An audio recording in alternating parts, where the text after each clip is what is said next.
January 14th, Job 32 through 34. Job 32. Job's 3 friends refused to reply further to him because he kept insisting on his innocence. Then Elihu, son of Berechel the Buzite of the clan of Ram, became angry. He was angry because Job refused to admit that he had sinned and that God was right in punishing him. He was also angry with Job's 3 friends, for they made God appear to be wrong by their inability to answer Job's arguments. Elihu had waited for the others to speak to Job because they were older than he, but when he saw that they had no further reply, he spoke out angrily. Elihu, son of Berechel the Buzite, said, "I am young and you are old, so I held back from telling you what I think. I thought, those who are older should speak, for wisdom comes with age. But there is a spirit within people, the breath of the Almighty within them, that makes them intelligent. Sometimes the elders are not wise. Sometimes the aged do not understand justice. So listen to me and let me tell you what I think. I have waited all this time, listening very carefully to your arguments, listening to you grope for words. I have listened, but not one of you has refuted Job or answered his arguments. And don't tell me he is too wise for us. Only God can convince him. If Job had been arguing with me, I would not answer with your kind of logic. You sit there baffled with nothing more to say. Should I continue to wait now that you are silent? Must I also remain silent? No, I will say my piece.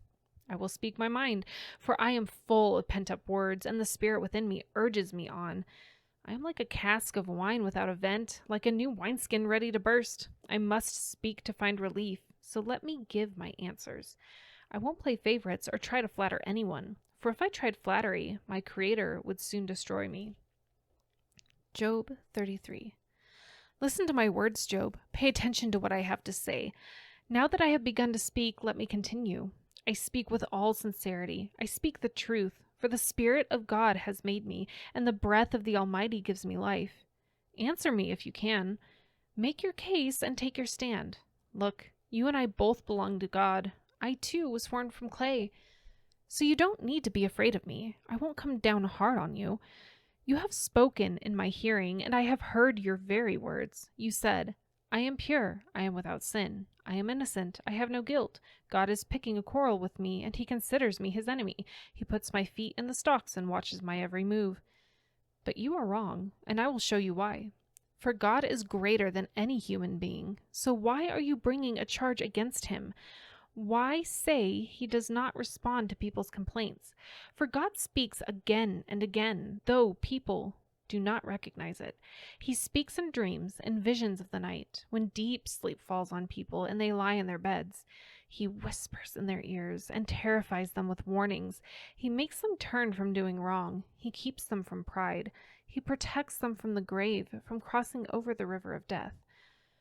Or God disciplines people with pain on their sick beds, with ceaseless aching in their bones. They lose their appetite for even the most delicious food. Their flesh wastes away and their bones stick out. They are at death's door. The angels of death wait for them. But if an angel from heaven appears, a special messenger to intercede for a person and declare that he is upright, he will be gracious and say, "Rescue him from the grave, for I have found a ransom for his life." Then his body will become as healthy as a child's, firm and youthful again. When he prays to God, he will be accepted, and God will receive him with joy and restore him to good standing. He will declare to his friends, "I sinned and twisted the truth, but it was not worth it. God rescued me from the grave, and now my life is filled with light." Yes, God does these things again and again for people. He rescues them from the grave so they may enjoy the light of life. Mark this well, Job. Listen to me, for I have more to say. But if you have anything to say, go ahead. Speak, for I am anxious to see you justified. But if not, then listen to me. Keep silent, and I will teach you wisdom. Job 34. Then Elihu said, Listen to me, you wise men. Pay attention, you who have knowledge. Job said, The ear tests the word it hears, just as the mouth distinguishes between foods. So let us discern for ourselves what is right. Let us learn together what is good. For Job also said, I am innocent, but God has taken away my rights. I am innocent, but they call me a liar. My suffering is incurable, though I have not sinned. Tell me, has there ever been a man like Job with his thirst for irreverent talk? He chooses evil people as companions. He spends his time with wicked men. He has even said, "Why waste time trying to please God?" Listen to me, you who have understanding. Everyone knows that God doesn't sin. The Almighty can do no wrong. He repays people according to their deeds. He treats people as they deserve. Truly, God will not do wrong. The Almighty will not twist justice. Did someone else put the world in his care? Who set the whole world in place? If God were to take back his spirit and withdraw his breath, all life would cease, and humanity would turn again to dust. Now listen to me if you are wise. Pay attention to what I say. Could God govern if he hated justice? Are you going to condemn the Almighty Judge? For he says to kings, "You are wicked," and to nobles, "You are unjust." He doesn't care how great a person may be, and he pays no more attention to the rich than to the poor. He made them all. In a moment, they die. In the middle of the night, they pass away.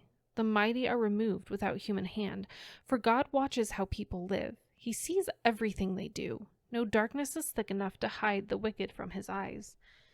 We don't set the time when we will come before God in judgment. He brings the mighty to ruin without asking anyone, and he sets up others in their place. He knows what they do, and in the night he overturns and destroys them.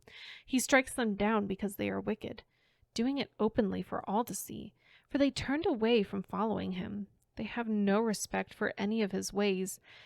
They cause the poor to cry out, catching God's attention. He hears the cries of the needy. But if he chooses to remain quiet, who can criticize him? When he hides his face, no one can find him, whether an individual or a nation. He prevents the godless from ruling, so they cannot be a snare to the people. Why don't people say to God, "I have sinned, but I will sin no more"? Or, "I don't know what evil I have done. Tell me. If I have done wrong, I will stop at once." Must God tailor his justice to your demands? But you have rejected him. The choice is yours, not mine. Go ahead, share your wisdom with us. After all, bright people will tell me, and wise people will hear me say, "Job speaks out of ignorance. His words lack insight." Job, you deserve the maximum penalty for the wicked way you have talked. For you have added rebellion to your sin. You show no respect, and you speak many angry words against God.